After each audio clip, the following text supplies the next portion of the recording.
അനീഷും അക്ബറും ഇതാ നേർക്കുനേർ. കിച്ചണിൽ നിന്നാണ് എല്ലാ അടിയുടെയും തുടക്കം. ഇന്നിതാ കിച്ചണിൽ നിന്ന് തന്നെയാണ് അനീഷിൻ്റെയും അക്ബറിൻ്റെയും അടി തുടങ്ങിയിരിക്കുന്നത്. അക്ബറും അനീഷും കിച്ചൺ ടീമിൽ പ്രവർത്തിക്കുന്നവരാണ്. കിച്ചൺ ക്യാപ്റ്റൻ അനീഷ് ആയതുകൊണ്ട് തന്നെ അനീഷ് ചപ്പാത്തിയുടെ മാവ് കുഴച്ചുകൊണ്ടിരിക്കുകയായിരുന്നു. ഇന്നലെ തന്നെ ചപ്പാത്തിയുടെ മാവിൽ വെള്ളമേറിയത് കൊണ്ട് തന്നെ അനുമോൾക്കും അക്ബറിനും അത് പരത്തിയെടുക്കുവാൻ ഒരുപാട് സമയമെടുത്തു.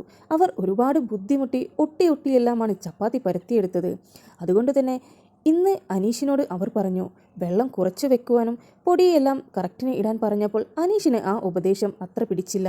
അനീഷ് പറഞ്ഞു, എന്നെ നിങ്ങൾ പഠിപ്പിക്കാൻ വരണ്ട, ഞാൻ എന്ത് ചെയ്താലും നിങ്ങൾ കുറ്റം കണ്ടെത്താൻ ശ്രമിക്കണ്ട, അല്ലെങ്കിലും നിങ്ങൾ അങ്ങനെയാണ് എന്ന് പറഞ്ഞു തുടങ്ങിയതാണ്. പിന്നെ പറഞ്ഞ് അങ്ങ് വീട്ടുകാരെ വിളിക്കലെല്ലാം തുടങ്ങി. എന്നാൽ ഈ അടിയിൽ അക്ബറിൻ്റെ ഭാഗത്ത് ഒരു തെറ്റുമുണ്ടായിരുന്നില്ല. അക്ബറാണ് ചപ്പാത്തി പരത്തേണ്ട ആൾ. അതുകൊണ്ട് തന്നെ ഇന്നലെ ബുദ്ധിമുട്ടിയ കാര്യം അക്ബറിന് അറിയാവുന്നത് കൊണ്ട് തന്നെയാണ് അനീഷിനോട് ഒന്ന് ശ്രദ്ധിക്കാൻ പറഞ്ഞത്.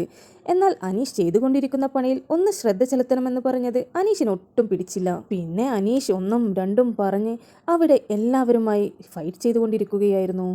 നല്ലത് പറഞ്ഞാൽ പോലും ചില സമയത്ത് അനീഷിന് അത് ആക്സെപ്റ്റ് ചെയ്യാൻ കഴിയില്ല. പ്രത്യേകിച്ച് അനീഷിൻ്റെ ഭാഗത്ത് എന്തെങ്കിലും തെറ്റ് സംഭവിച്ചു കഴിഞ്ഞാൽ അത് ചൂണ്ടിക്കാണിച്ചാൽ അനീഷ് വാദിയെ പ്രതിയാക്കുന്ന രീതിയിലായിരിക്കും സംസാരിക്കുക. അനീഷ് ആ സംസാരത്തിനിടയിൽ പറഞ്ഞു, നിങ്ങൾക്കെല്ലാവർക്കുമുള്ള മാറ്റം നിങ്ങളുടെ എല്ലാവരുടെയും വീട്ടുകാർ വന്നതിന് ശേഷമുള്ളതാണ്. അവർ വന്ന് ഓരോന്ന് പറഞ്ഞു തന്നിട്ട് നിങ്ങൾ അതിനനുസരിച്ചിട്ടാണ് എൻ്റെ നേർ തിരിയുന്നത്. ഇത് കേട്ടപ്പോൾ അക്ബർ പറഞ്ഞു, എന്താണ് മനുഷ്യ നിങ്ങൾ ഈ പറയുന്നത്? ഇത്രയും നാൾ ഞങ്ങൾ നിങ്ങളുമായി സംസാരിച്ചതും അടികൂടിയതുമെല്ലാം വീട്ടുകാരെ ഓരോന്ന് പറഞ്ഞു തന്നിട്ടാണോ? തെറ്റ് കണ്ടു കഴിഞ്ഞാൽ അപ്പോൾ പറയും, അല്ലാതെ വീട്ടുകാർ വന്നിട്ട് എന്തു പറയാനാണെന്ന് പറഞ്ഞപ്പോൾ അനീഷ് പറഞ്ഞു, ബിഗ് ബോസ് എത്ര തവണ ഇവിടെ അനൗൺസ് ചെയ്തിട്ടുണ്ട് പുറത്തു നിന്നുള്ള കാര്യങ്ങൾ പറയരുത് എന്ന്. എൻ്റെ ഫാമിലി വന്നപ്പോൾ മാത്രം അത് പറഞ്ഞില്ല, മറ്റുള്ള എല്ലാവരുടെ ഫാമിലി വന്നപ്പോഴും ബിഗ് ബോസ് ഇത് പറഞ്ഞിട്ടുണ്ട്. അപ്പോൾ അവർ പുറത്തു നിന്നുള്ളത് പറഞ്ഞു തന്നതുകൊണ്ടാവില്ലേ?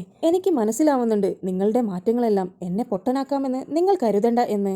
നിങ്ങൾ ആര് വിചാരിച്ചാലും എൻ്റെ വായ മൂടിക്കെട്ടുവാൻ നിങ്ങളെക്കൊണ്ട് സാധിക്കില്ല, എന്നെ തളർത്താനും നിങ്ങൾക്ക് പറ്റില്ല. എന്നാൽ ഇതൊക്കെ കേട്ടിട്ട് അക്ബറിനും അനുമോൾക്കുമെല്ലാം ചിരിയാണ് വരുന്നത്. കാരണം അവർ സ്വപ്നത്തിൽ പോലും വിചാരിക്കാത്ത കാര്യങ്ങളാണ് ഈ അനീഷ് വിളിച്ചു പറയുന്നത്.